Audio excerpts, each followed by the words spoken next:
আসসালামু আলাইকুম, সবাইকে স্বাগত জানাচ্ছি বিডিভিউজে। আপনাদের সঙ্গে আছি আমি সুরভি দিবা। গাজা প্রায় 2 মিলিয়ন মানুষের বাসস্থান, যার অর্ধেকই শিশু ও কিশোর।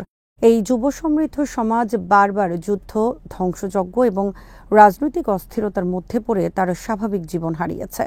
প্রতিবারের সংঘাত ও মানবিক সংকট তাদের মানসিক ও সামাজিক কাঠামোতে গভীর ক্ষত সৃষ্টি করেছে। তবে এই অনিশ্চিত পরিবেশের মধ্যে হামাস নিজেকে কার্যকরভাবে পুনর্গঠন করছে। যুদ্ধের পরও তারা রাজনৈতিক ও সামরিকভাবে নিয়ন্ত্রণ পুনঃপ্রতিষ্ঠায় সক্ষম হয়েছে। এটি আন্তর্জাতিক সম্প্রদায় ও মধ্যপ্রাচ্য বিশেষজ্ঞদের জন্য গুরুত্বপূর্ণ এবং উদ্বেগের বিষয়। যুদ্ধের বিপর্যয়ের মধ্যেও কিভাবে নিজেদের পুনর্গঠন করল হামাস, তারই কিছুটা জানাচ্ছেন ওয়াহিদ ফারুকী।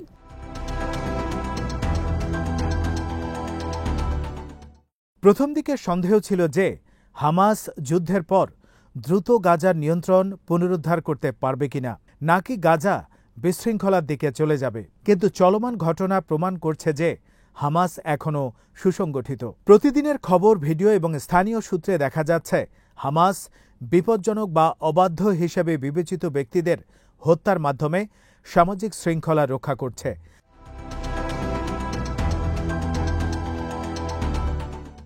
এটি প্রমাণ করে যে হামাস সামাজিক ও রাজনৈতিকভাবে নিয়ন্ত্রণ প্রতিষ্ঠায় সক্ষম। তারা বড় কোনো জনসমাবেশ বা প্রতিবাদ মোকাবেলা করছে না, যা প্রমাণ করছে যে তারা শুধুমাত্র সহিংসতার মাধ্যমে নয়, বাস্তবায়িত নিয়ন্ত্রণের মাধ্যমে ক্ষমতা ধরে রাখতে পারছে।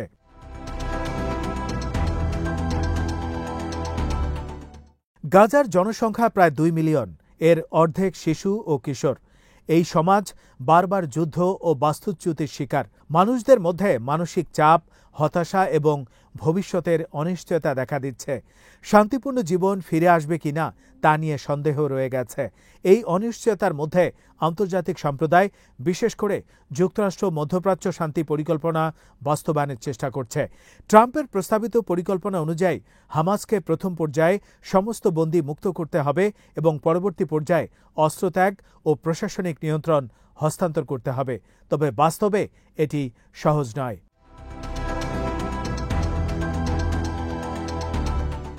হামাসের সিনিয়র কর্মকর্তা মোহাম্মদ নাজ্জাল বলেছেন, গাজার নিরাপত্তা নিয়ন্ত্রণ তারা রাখতে চায় এবং অস্ত্রত্যাগে কোনো নিশ্চিত উত্তর দিতে পারছেন না। তিনি বলেন, আমি হ্যাঁ বা না বলতে পারি না। প্রকল্পের প্রকৃতি অনুযায়ী সিদ্ধান্ত হবে। এটি স্পষ্টভাবে নির্দেশ করছে যে হামাস অস্ত্রত্যাগ বা ক্ষমতা হস্তান্তরে তাৎক্ষণিক পদক্ষেপ নিতে প্রস্তুত নয়। এছাড়া তারা অন্তর্বর্তী সময়ে গাজার প্রশাসন ও নিরাপত্তা নিয়ন্ত্রণে রাখতে চায়। যুদ্ধকালীন পরিস্থিতিতে ব্যতিক্রমী পদক্ষেপ নেওয়া হয়েছে এবং যাদের হত্যা করা হয়েছে তারা অপরাধী ছিল বলে দাবি করা হয়েছে।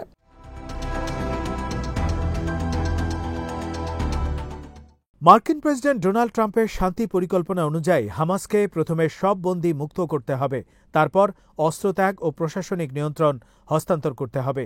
পরিকল্পনায় গাজার প্রশাসনিক নিয়ন্ত্রণ একটি আন্তর্জাতিক তত্ত্বাবধায়ক কমিটির মাধ্যমে পরিচালিত হবে। ইসরায়েলি প্রধানমন্ত্রী বেঞ্জামিন নেতানিয়াহু এই পরিকল্পনাকে সমর্থন করেছেন।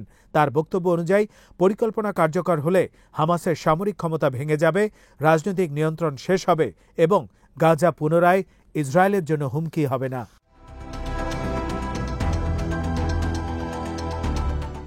হামাসের উপর ইসরায়েলের সামরিক চাপ এবং আন্তর্জাতিক চাপে তাদের অস্ত্রত্যাগের সম্ভাবনা বাড়ছে।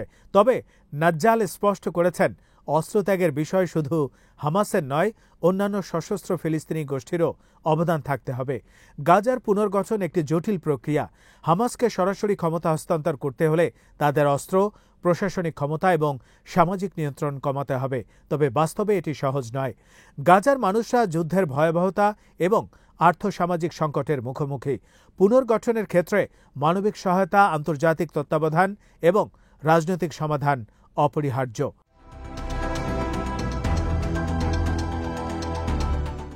নাজ্জাল বলেছেন, অন্তর্বর্তী প্রশাসনিক সময়ে গাজার নাগরিক প্রশাসন একটি প্রযুক্তিগত প্রশাসনের মাধ্যমে পরিচালিত হবে। তবে হামাসের অস্তিত্ব ও নিরাপত্তা বাহিনী ওই সময়ও থাকবে। এর মূল উদ্দেশ্য অস্ত্র ও ত্রাণ চোরাচালান থেকে সংরক্ষণ, সামাজিক অরাজকতা রোধ এবং নিরাপত্তা বজায় রাখা।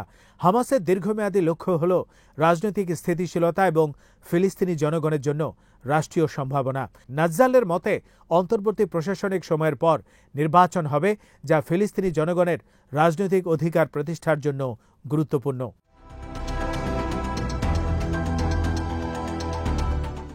হামাসের প্রতিষ্ঠা চার্টার অনুযায়ী তারা ইসরায়েল ধ্বংসের উদ্দেশ্য নিয়ে কাজ করে। তবে সাম্প্রতিক সাক্ষাৎকারে নেতারা বলেছেন যে তারা দীর্ঘমেয়াদী যুদ্ধের প্রস্তুতি নয়, বরং গাজার পুনর্গঠন ও দীর্ঘমেয়াদী শান্তি চান। নাজ্জাল বলেছেন তারা 3 থেকে 5 বছরের জন্য অস্ত্রত্যাগ ছাড়াই পুনর্গঠন করতে চান এবং তারপরে আন্তর্জাতিক সম্প্রদায় ফিলিস্তিনি জনগণের জন্য রাজনৈতিক ও অর্থনৈতিক দিক নির্দেশনা প্রদান করবে। হামাসের লক্ষ্য হল ফিলিস্তিনি জনগণকে একটি স্বাধীন রাষ্ট্র প্রদান, দীর্ঘমেয়াদী শান্তি প্রতিষ্ঠার জন্য রাজনৈতিক ও সামাজিক কাঠামো উন্নয়ন এবং আন্তর্জাতিক স্বীকৃতি অপরিহার্য।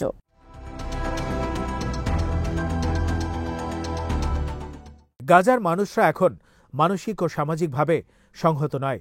যুদ্ধ, ধ্বংসযজ্ঞ এবং মানবিক সংকট তাদের জীবনে গভীর ক্ষত তৈরি করেছে। হামাসের পুনর্গঠন প্রক্রিয়া সেই অনিশ্চয়তার মধ্যে ঘটছে। জনগণকে তাদের রাজনৈতিক ও সামরিক নিয়ন্ত্রণের মধ্যে রাখার জন্য হামাস প্রতিদিন বিভিন্ন পদ্ধতি ব্যবহার করছে। এটি একটি গুরুত্বপূর্ণ রাজনৈতিক বাস্তবতা, কারণ রাজনৈতিক নিয়ন্ত্রণ প্রতিষ্ঠা করতে হলে শুধুমাত্র অস্ত্র নয়, সামাজিক শৃঙ্খলা, রাজনৈতিক দৃষ্টি এবং জনগণের মানসিক অবস্থা নিয়ন্ত্রণ করা জরুরি। হামাস এই 3টি ক্ষেত্রেই কার্যকরভাবে নিয়ন্ত্রণ প্রতিষ্ঠা করছে।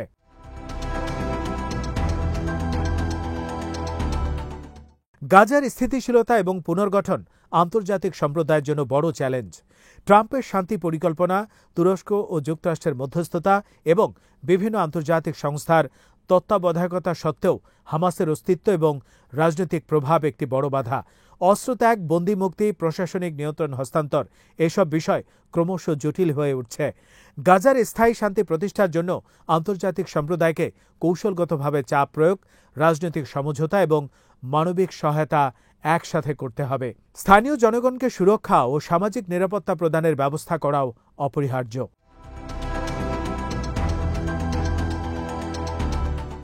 গাজা এখন একটি টিকিং ক্লক। এখানে প্রতিদিন হামাস তার পুনর্গঠন এবং নিয়ন্ত্রণ প্রতিষ্ঠা করছে। রাজনৈতিক ও সামরিকভাবে তারা কার্যকরভাবে উপস্থিত রয়েছে। আন্তর্জাতিক সম্প্রদায়ের পরিকল্পনা এবং চাপ সত্ত্বেও হামাস অস্ত্রত্যাগ বা ক্ষমতা হস্তান্তরে তাৎক্ষণিক কোনো পদক্ষেপ নেয়নি। গাজার মানুষের অনিশ্চয়তা, মানসিক চাপ এবং সামাজিক পরিস্থিতি এই পুনর্গঠন প্রক্রিয়াকে আরও জটিল করে তুলেছে। তবে এই টিকিং ক্লক আন্তর্জাতিক সম্প্রদায়কে বার্তা দিচ্ছে, যত বেশি সময় যাবে হামাসের পুনর্গঠন এবং ক্ষমতা প্রতিষ্ঠার সুযোগ ততই বাড়বে।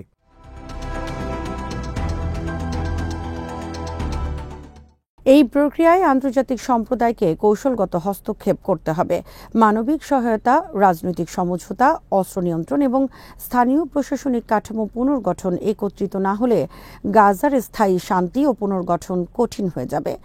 গাজা শুধু ভূরাজনৈতিক সংকট নয়, এটি একটি মানবিক, সামাজিক এবং রাজনৈতিক চ্যালেঞ্জ। হামাসের পুনর্গঠন এবং রাজনৈতিক অবস্থান গাজার ভবিষ্যৎ নির্ধারণ করবে, আর আন্তর্জাতিক সম্প্রদায়ের কার্যকর পদক্ষেপই হবে শান্তি প্রতিষ্ঠার একমাত্র পথ। আজ এখানেই শেষ করছি। সবাই ভালো থাকুন, সুস্থ থাকুন আর দেখতে থাকুন বিডি ভিউজ।